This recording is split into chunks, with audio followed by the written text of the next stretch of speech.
Hello, everyone. Thank you for joining us. Welcome to the Avexia webinar series.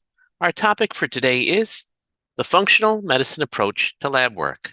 My name is Christopher Chu. I'm the Director of Marketing for Avexia Diagnostics and will be your host for this webinar.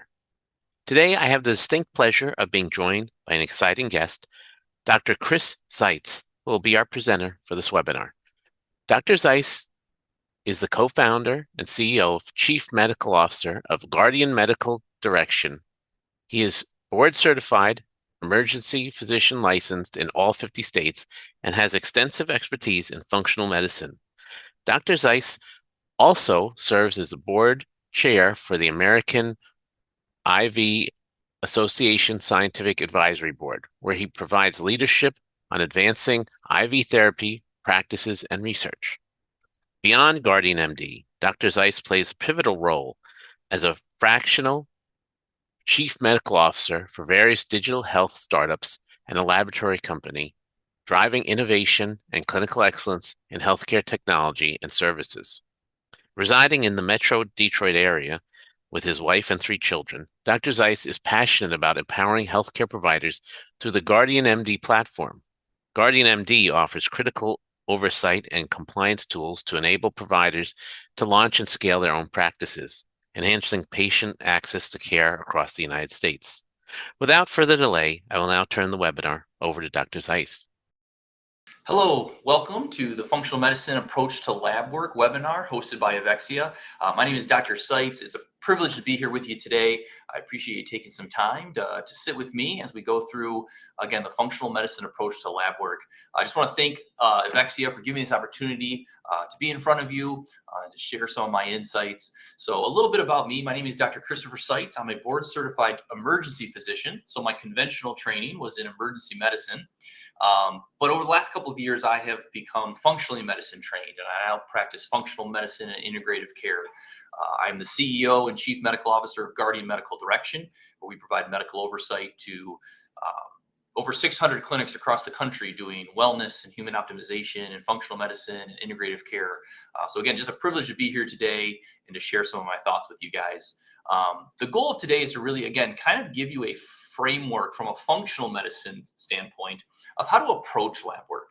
We're going to spend some time comparing the traditional and functional medicine approaches to lab interpretation, talk about some of the functional medicine principles in lab work, and then kind of highlight some key lab panels and biomarkers that are used in the functional medicine space. And then hopefully, like I said, I never like to give a lecture where I don't have you at least walk away with some actionable insights. So what are some practical things that you can take with you into your practice or into your clinic and start to utilize, like we say, Monday morning, right? What can I do Monday morning to start to implement some of the things that I've learned? So before we jump into kind of the different, we'll jump into the difference here between the traditional versus functional medicine approach to lab work. And before I really get into the approach to the lab work, I want to talk a little bit about just traditional versus functional medicine as a whole.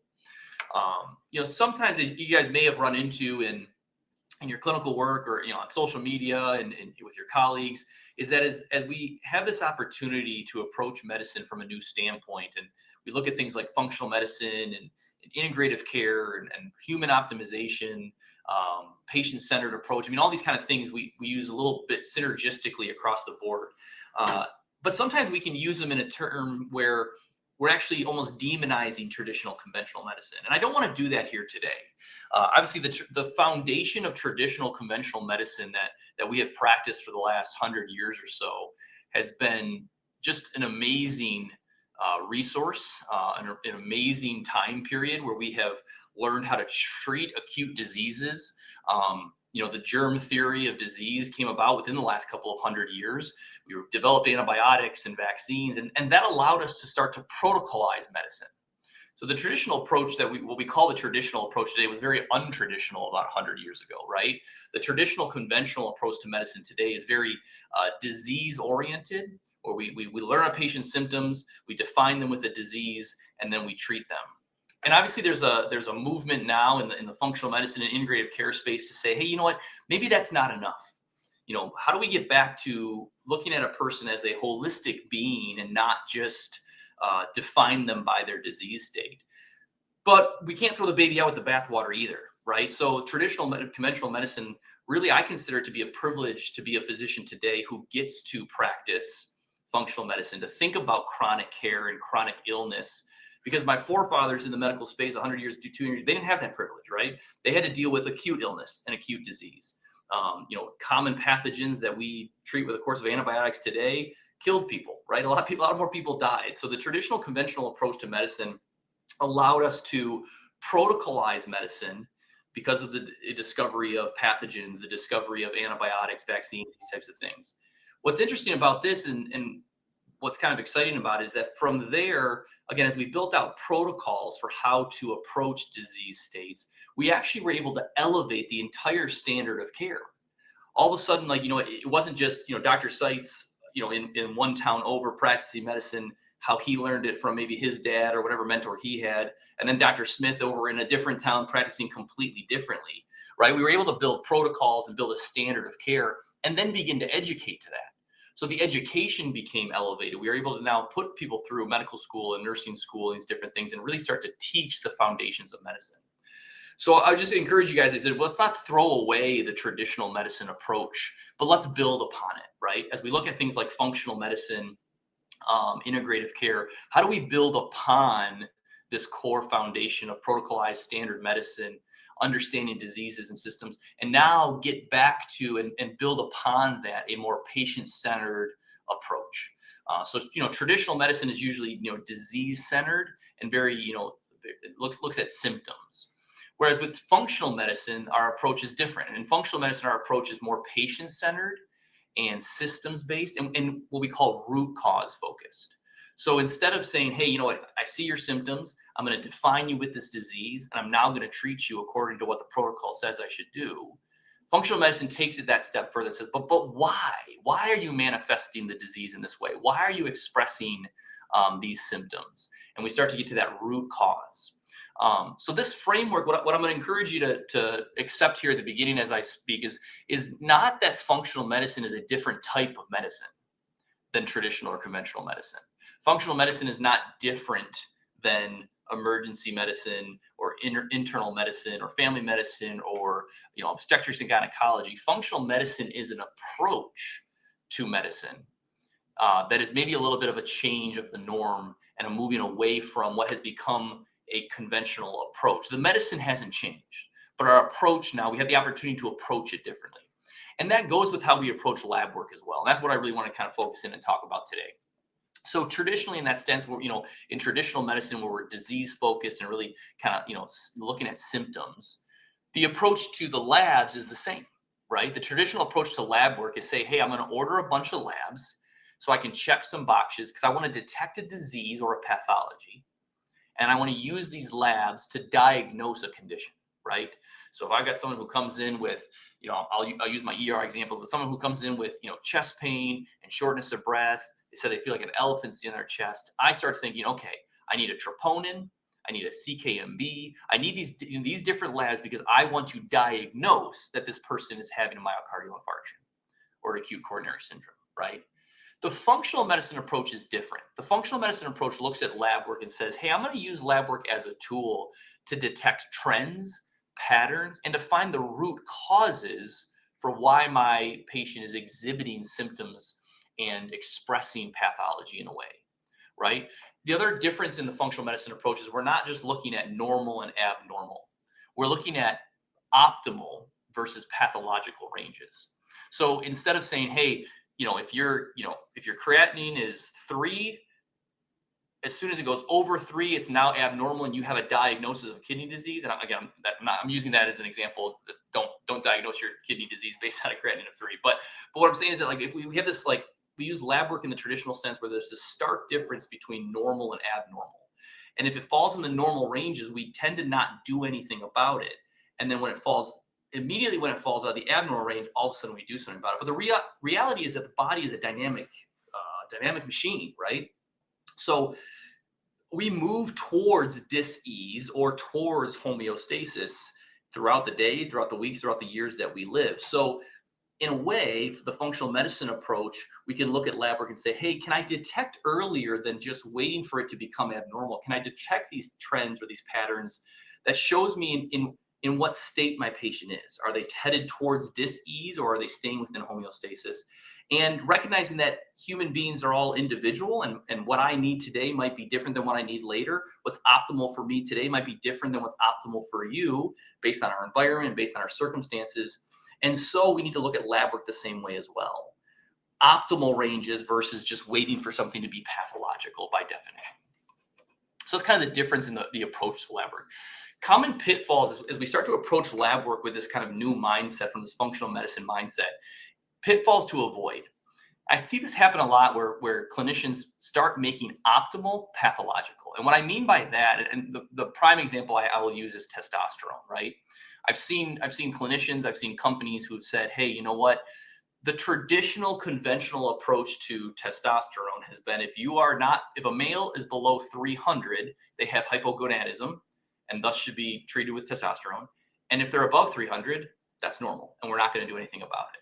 Well, there's an argument to say, well, hang on a second, is that optimal though, right? So if I have a testosterone of 301 and I'm normal, quote unquote, but I'm exhibiting signs and symptoms of low testosterone, do I need testosterone? And then also we do lab work, we do these research studies to say, hey, you know what, maybe optimal is somewhere between 5 and 700, maybe it's between 6 and 800. But what I see people do is that they then start to take the new optimal range and make that normal. All of a sudden, anyone who falls within outside of 500 to 700 is pathological and needs to be treated, versus saying, hey, you know what, there may be better optimal ranges, but again, the whole idea of optimal, that's what optimal is for you is not necessarily optimal for me. So maybe my testosterone level is 350 and doesn't fall within your optimal, but I don't have symptoms and I feel good. And so I don't need to be treated. So be careful as you start to approach lab work differently with a different mindset, to not all of a sudden fall back to conventional traditional medicine, a conventional traditional medicine approach mindset because you're trained to do so, right? Continue to remind yourself, hey, you know what? Optimal ranges doesn't necessarily mean that if people are outside of those optimal ranges, that they're not optimal for them, right? Another common pitfall I see is ordering without a plan of action for the data. So, and this is kind of maybe on the other side of the pendulum when it comes to the conventional approach. So in the conventional approach, like I said, I order lab work and I know exactly what I want. I need a troponin, a CKMB, right? Like I said earlier, and a CK, and that's how I'm going to diagnose my heart attack.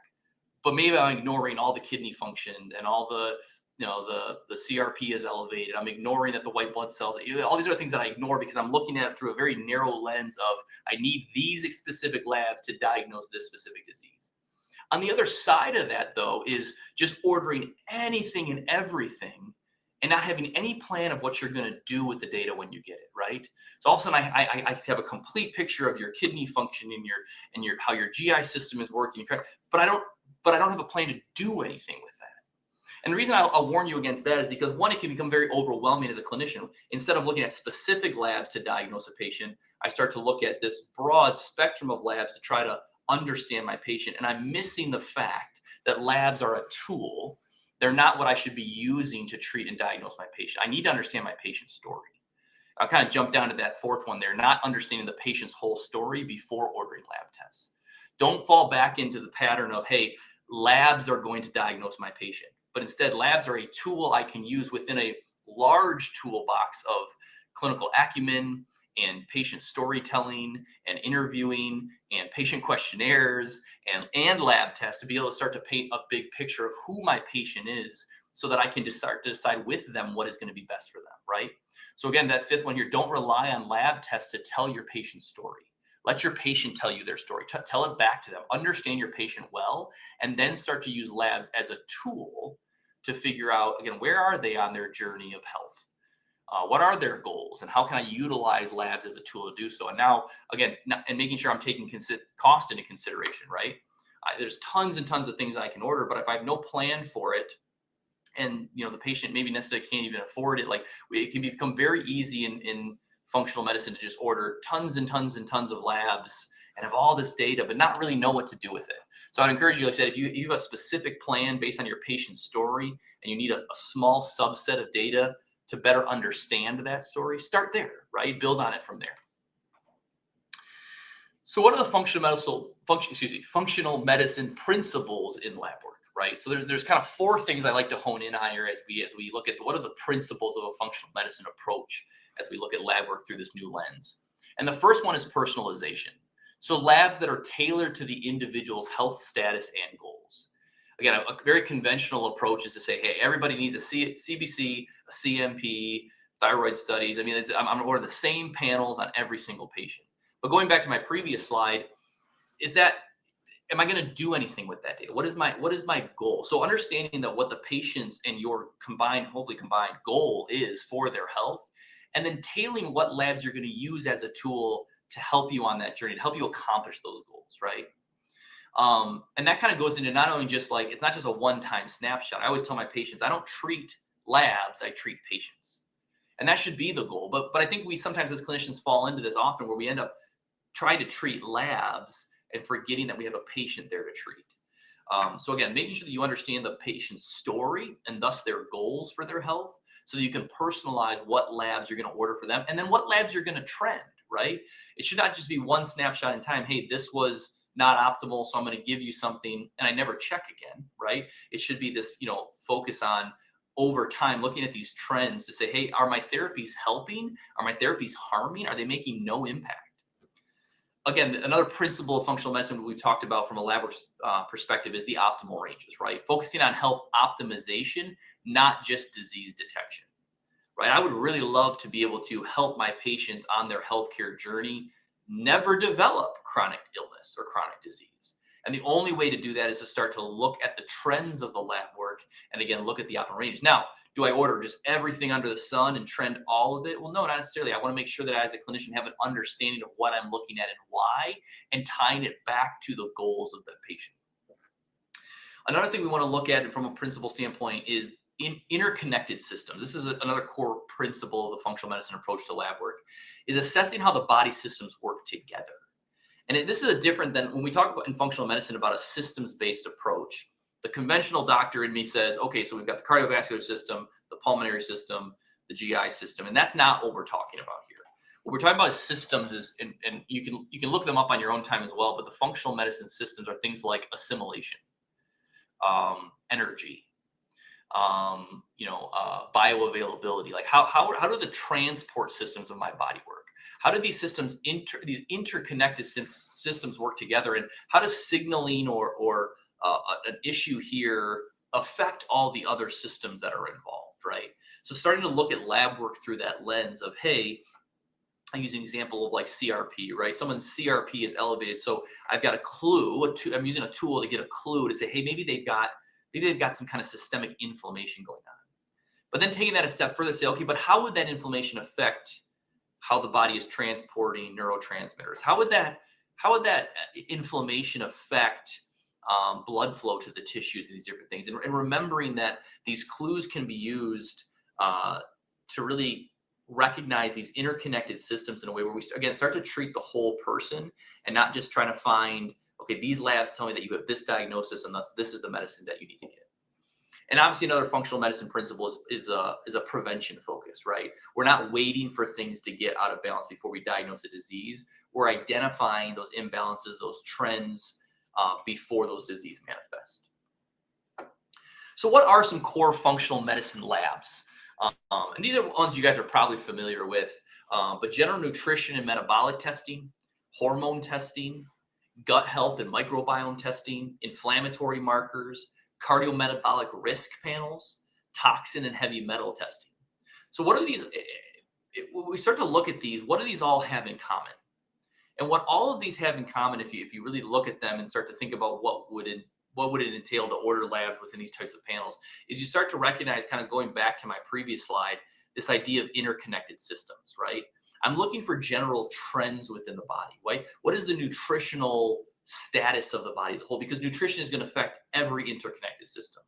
What about metabolism? Is metabolism working optimally within my patient, or is it not? And how is that affecting all of the systems? Same with hormones, right? Hormones affect every system of the body. So understanding my patient's hormone profile helps me really begin to paint this bigger picture of who the patient is right now and where are they headed, where have they come from, and where do we want to go if we're aligning with their goals.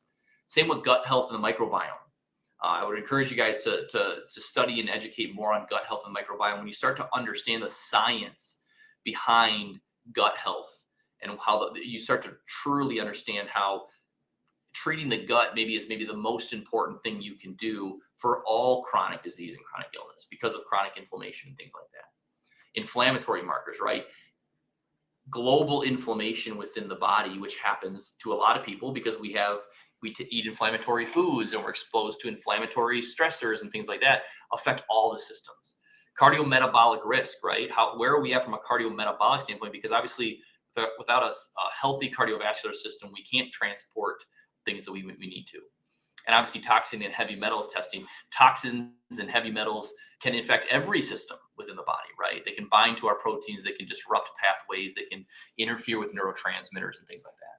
So again, so you know, you don't need to memorize these by any means, but the goal here is to look at this and say, hey, these are the core functional medicine labs that we use, but understand why. And it goes back to, again, if you look at the pattern here, is that all of these have profound effects on a systems standpoint. So again, we're going to use labs from a functional medicine approach standpoint to say, hey, I'm going to use these as a tool to paint a picture of who my patient is, and then align where we're going with their goals and trend this lab work and trend these things with a plan. So again, going back to, I kind of talked about this a little bit, but in functional medicine, we take a systems approach to the lab work, and not the systems that we're used to in the conventional framework, right? This is not the cardiovascular system, pulmonary system, the functional medicine systems. And again, look back at these core functional labs and you start to see how they play a role into all of these, but assimilation, right? How I take things into my body and absorb them. Defense and repair, how my immune system defends and repairs itself. Energy in general, right? My mitochondria and how it affects those types of things. Biotransformation and elimination, if I can't get things out like heavy metals and toxins, that's going to be a problem. Communication, neurotransmitters, hormones that play communication role. Transport in general, whether it's cardiovascular transport of oxygen and the removal of carbon dioxide, or it's transport of vitamins across the gut barrier and things like that. And structural integrity, right? Do my bones and joints and tissues and proteins, do they have an environment that is allowed to keep them strong and keep them building? So again, I promised that I wouldn't leave you with just nothing practical here, but hopefully you can kind of see this is what I get excited about with this type of thing is that when I can approach medicine differently, the medicine starts to make sense differently. The medicine hasn't changed, right? But when I shift my approach to it, all of a sudden I open up an entire new world of possibilities for myself and my patients as I build out my treatment plans. So, practical steps for implementing a functional medicine approach to lab work as you move forward in your practice is first understanding that patient story. Hopefully I've emphasized that today, that truly understand, not just looking at labs as a way to diagnose and then treat. We fall into that pattern so easily where we sit down and we say, okay, well, what do the labs tell me? I remember even feeling this way in the emergency department where I'd get labs and they wouldn't tell me what I wanted them to tell me. And then my next immediate thought was okay, well, what labs do I need to order to figure out what's going on? And the reality is that was the wrong question. The right question should have been, well, let me go back and understand my patient's story even more, because maybe these tools aren't going to be useful today, right? Maybe they're not, or maybe they will be, but I need to figure out exactly which tools to utilize. And again, that brings me to that kind of second point here is use lab tests as a tool to help you understand where your patient is today. And then make sure you're trending labs and looking at results to help monitor where they're going, right? Align those things, align your goals with the patient's goals. And that's not always the case. I mean, sometimes they said our goal is say, hey, I want to cure your disease. And the patient's goal is, I just want to feel better. And those maybe those take a different route to get back to a common thing, but the route matters, right? So making sure that you understand your patient's story so that you can then use lab tests as a tool, and remember that they're just a tool among your other things that are in your toolbox, and making sure that you're not just looking at them in one snapshot, that these are trended things over time because people change over time. And then, another practical step I usually like to encourage people is focus on what data can help you remove things from the patient's environment to support healing. And this is where I really believe that as clinicians, our job is not to fix our patients' diseases. I think our job is to help our patients' bodies get back to what those bodies were meant to do and built to do, right? Getting back to homeostasis. And the best way you can do that is to create a better environment for your patient. whether that's an internal environment through different treatment plans, whether that's an external environment by educating them on how to reduce stress and how to get their external environment in order so that they can have a more healing environment there where they can have support systems and things like that, or whether it's even your own environment, right? Are you presenting to them a unified front for their goals, or do they see you as someone who's almost an environmental barrier to helping them? So again, use lab work, in that approach as well. Is if you're saying, hey, I've got all these labs at my fingertips, but which ones do I focus on first? Focus on the ones that are going to help you know what to remove from the patient so that their body can have a better, healthier environment to heal itself, right? And again, I would just kind of encourage that again. I think as clinicians, sometimes we're taught that, hey, we need to help cure our patients. We need to fix our patients. And the reality is, I think most of the time, 99% of the time, what actually is needed is for us to simply create an environment. And there's lots of ways we can do that with lots of tools, right? Create an environment that helps our patient heal themselves. So awesome, guys. Thank you so much for, again, being here and being a part of this. As I close out here, one of the things I'm excited about that we're launching through Guardian, and Evexia has been an amazing partner and will be here as well, is the HEAL conference. Hopefully what I shared today resonated in some capacity. And what we've done for the HEAL conference, the Health Enhancement and Advanced Learning Conference that we're hosting in March here, is I basically created the conference that I wanted to be able to attend, right? Where can I as a clinician go to learn about these non-conventional, traditional approaches to medicine, but in a way where actual clinical experts and the actual science is being taught? And that's what HEAL is. So especially if you're a nurse or an EMS provider, we're also offering continuing education credits for the whole event. So we're bringing in content experts, clinical experts to truly teach to the science of some of these things in functional medicine, microbiomics, ozone therapy, NAD, depression, stem cells, GLP-1. So all these cutting edge, innovative things that we're learning about. We're trying to create an environment where clinicians can come to learn from clinical experts and actually get accredited content so you can take this back to your practice. We're not trying to sell you anything other than the tickets, but is that the conference is not a business conference. It's for clinicians by clinicians. So we would love for you to be there. As you can see here, and I don't know if you can see, let me switch here where my face is on your screen so you can, there we go. You can kind of see here. So general admission tickets are $450. VIP access, which comes with a lot of great benefits, is $575. We're going to be in St. Petersburg, Florida. But because we're excited about Evexia being a key partner for us at Guardian and also a key part of the partner thing with the conference, as we're here to offer you a discount. So if you stuck through here with me today, we are offering $125 off on all ticket purchases with the code EVEXIAHEAL. And that's going to be through the end of the month. Tickets are going fast. We just sold a bunch, just yesterday. So first come, first serve here. But again, we really wanted to extend this offering to you guys because we think this can really benefit you as a community of clinicians who are excited about expanding out their understanding, their practice, their education. Continuing education can be somewhat daunting because it's like, hey, I just got to relearn the same thing that I've learned before, but that's not continuing education to me. That's repeat education. Continuing education is, hey, what are the new things I can learn about my practice, about my field, about what's happening in the medical and healthcare space? Hopefully, like today's lecture did a little, to give me a new approach and a new set of tools that I can use to build on what I already have. And that's the goal here. So we hope to see you guys at HEAL March 6th to 8th in, like I said, St. Petersburg, Tampa area. Again, really excited to have you guys there. Thank you again to Evexia for allowing me to have this opportunity to speak to you and to partner with us on this HEAL conference. I wish you guys all the best and have a wonderful rest of your day.